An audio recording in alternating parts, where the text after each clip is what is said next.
Hola, buenas tardes o buenos días, dependiendo de cuando escuchen esta clase. Hoy vamos a hacer una cápsula bastante más cortita que las clases que hemos tenido anteriormente para reforzar todo lo que es el análisis de tipo cualitativo. ¿Ya? Esta es una clase que la preparamos la profesora Jessica y yo para más o menos también apoyar lo que ya ustedes vieron con el profesor Nicolás Fuster.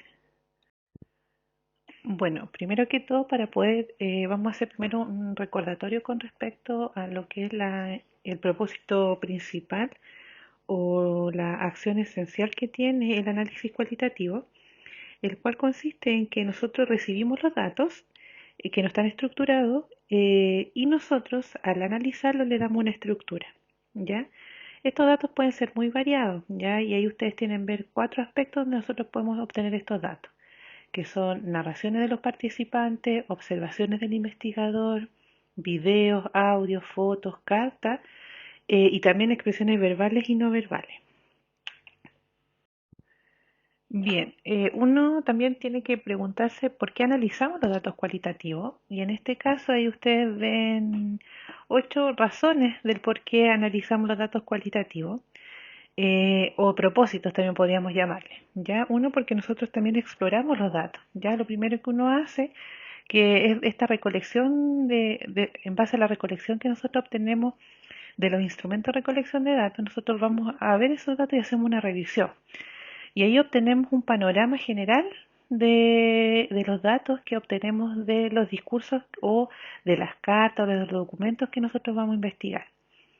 Posteriormente también podemos organizar ya estos datos, le damos una estructura, ya como bien decíamos anteriormente, nosotros a esto que no tiene estructura le vamos dando una estructura y le vamos colocando categorías y unidades de análisis, ya. Otro de los propósitos también centrales es que el análisis cualitativo o los datos cualitativos permiten describir experiencias de los participantes según su propia visión de mundo. Ya esto de acuerdo a lo que la persona ve, de acuerdo de su óptica, en su lenguaje y de sus expresiones. ¿Ya? También esto permite descubrir, el análisis permite descubrir conceptos y categoría o temática a la luz del problema de la investigación o del fenómeno que nosotros estamos investigando. ¿Ya? También nosotros, uno también de los propósitos es comprender el contexto en donde se encuentran inmersos estos datos. Ya recuerden que cuando nosotros vimos la primera parte, siempre es muy importante lo cualitativo, el contexto, de dónde está inserta esa persona para que su forma de ver la vida se va a notar también en el discurso que nosotros rescatemos de ella. ¿Ya? Y también sirve, o el propósito también es para reconstruir hechos, porque en base a los discursos, a la revisión de documentación, a los análisis cualitativos que nosotros encontremos, podemos también reconstruir hechos e historias. Esto también se puede vincular con resultados del conocimiento que tenemos disponible y ahí viene todo el tópico de la triangulación, ya que nosotros al analizar estos datos podemos vincular los resultados con el conocimiento que tenemos disponible. Y obviamente a través de estos datos también se puede generar una teoría, a través de la misma análisis de estos datos que nosotros tenemos. Bien, el análisis cualitativo también debe llevar un orden, ¿ya? Y este esquema ustedes lo pueden visualizar acá en la diapositiva, en donde tiene estos 4 pasos, en donde también nosotros lo analizamos de la forma que dicen descrita ahí en los círculos, ¿ya? Lo primero que se hace es la revisión de los datos, en donde en este sentido se obtiene una panorámica general de los antecedentes que nosotros hemos podido recolectar. Después de esa revisión que nos hacemos como esta panorámica general, nosotros organizamos los datos, determinando criterios de organización y después de determinar los criterios, organizamos los datos en base a esos criterios que ya hemos determinado. Luego se preparan los datos para el análisis, ya en donde en ese momento se tiene que hacer una limpieza de las grabaciones, de los ruidos y también en este sentido se tiene que digitalizar todo, ya la descripción de las entrevistas o la descripción de las imágenes, de los videos que se vayan a analizar. Y también en este aspecto se transcriben todas las entrevistas y los datos verbales que nosotros podamos tener, ya tanto de las bitácoras como de las grabaciones. Y posteriormente se define la unidad de análisis, ¿ya? Y ahí se elige cuál es la unidad de análisis o también se llama unidad de significado. Y esto toda la revisión constante de los datos, ya que tiene que ser una revisión constante y fija.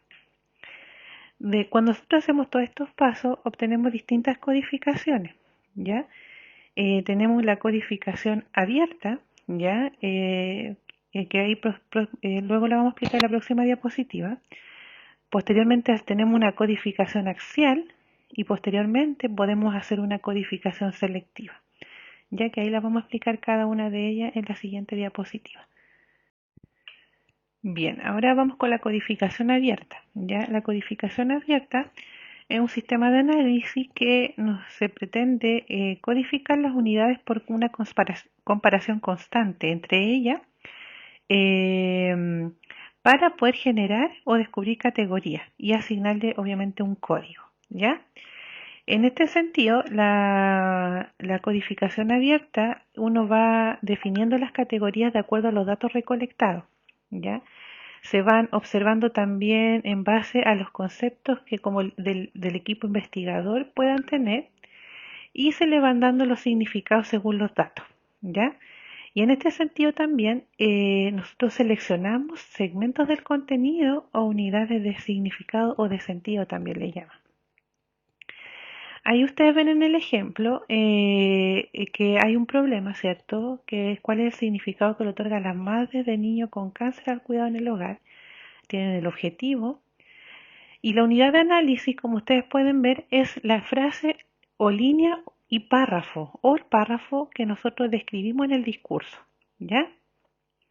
Entonces, más abajo, porque después viene la pregunta iniciadora de cómo se ha sentido, porque es en cierta forma el instrumento de recolección de datos, y ahí viene un ejemplo de unidad de análisis, dice, para mí ha sido estar 24/7, siempre estoy ahí, para él, si se despierta estoy ahí, si le pasa algo estoy ahí, siempre, de día y de noche. Esta frase que yo acabo de nombrar es un ejemplo de la unidad de análisis que yo voy a analizar, ¿ya? Y posteriormente a esa unidad de análisis yo le coloco un nombre de coloco en la categoría que nosotros le vamos a colocar, que depende del investigador, y en este caso el investigador le colocó la categoría grande, es el cuidado materno permanente. Entonces, si yo tengo una categoría y voy leyendo los párrafos y leyendo el discurso, voy subrayando o analizando o colocando notas al margen, refiriendo de que esa unidad de análisis de ese párrafo o de esa frase o de esa línea se asocia a la categoría de cuidado materno permanente u otra categoría que yo pueda colocar, ¿ya? Cuando el proceso se repite, ya es cuando nosotros hablamos de comparación constante, ya por eso la codificación abierta es eso, en donde yo voy dándole nombre a la unidad de análisis, ya y voy comparándolas entre ellas, y es el fenómeno de la comparación constante. En el caso de la codificación axial, esta implica descubrir las categorías más importantes en términos de frecuencia, ya las que se mencionan más, o también las que son más relevantes del fenómeno o del planteamiento del problema. Y estas se agrupan en categorías similares, ¿ya? Por ejemplo, ahí tienen un ejemplo ustedes de qué cuidados tiene usted en la casa a realizar con su hijo. Y ahí tienen un ejemplo de unidad de análisis que dice, una de las cosas más importantes es la higiene, porque ellos deben estar en ambientes limpios. Después dice, otra persona dice, para evitar que se enferme, limpio todo con cloro. Tengo sus cosas en una caja aparte. Y una tercera aseveración dice, instalé dispensadores de alcohol gel en todas las habitaciones. ¿Ya? Si uno va analizando o interpretando lo que quiso decir la persona y con esta frase o las personas con cada una de las frases, va comprendiendo de que responden a una categoría que nosotros podemos decir que ahí la autora le puso cuidados de la higiene, ¿ya? Pero también nosotros podemos colocar según la frecuencia, Si, por ejemplo, en un mismo párrafo la higiene sale, o frases con respecto a la higiene salen más veces y salen 10 veces, o 15 veces en la lectura, o 40 veces, yo le voy dando una categorización de acuerdo a la cantidad de veces nombrada que tiene esta unidad de análisis. ¿Ya? Y eso se llama lo que es la codificación axial. Entonces yo, en base a la relevancia o a la frecuencia que tenga este unidad de significado, la voy agrupando en categorías similares. ¿Ya? Y posteriormente viene la codificación selectiva, en donde esta codificación se llama selectiva porque permite determinar las categorías o temas que explican el fenómeno o problema, ¿ya? Y en este sentido favorece mucho también a la generación de hipótesis, ¿ya? O a la generación de explicaciones o una teoría resultante, ¿ya? Y en este caso, la codificación selectiva permite, en el ejemplo anterior, que todos estos aspectos, el cuidado permanente, cuidado de la alimentación, cuidado de la higiene, red de apoyo en oncología, valores y creencias, según el ejemplo, le voy dando la interpretación.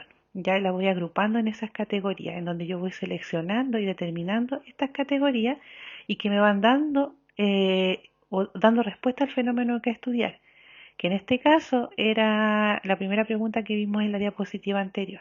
¿Ya?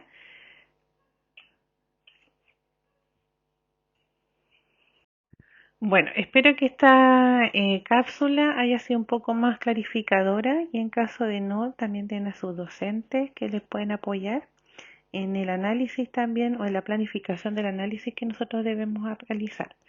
Pueden optar por el tipo de análisis que indicó el profesor Nicolás Fuster o también por este tipo de análisis que son bastante parecidos, solamente difieren un poquito en los nombres y en los autores a quienes se adosan cada tipo de análisis. Nos vemos entonces, les dejo un abrazo y que estén muy bien.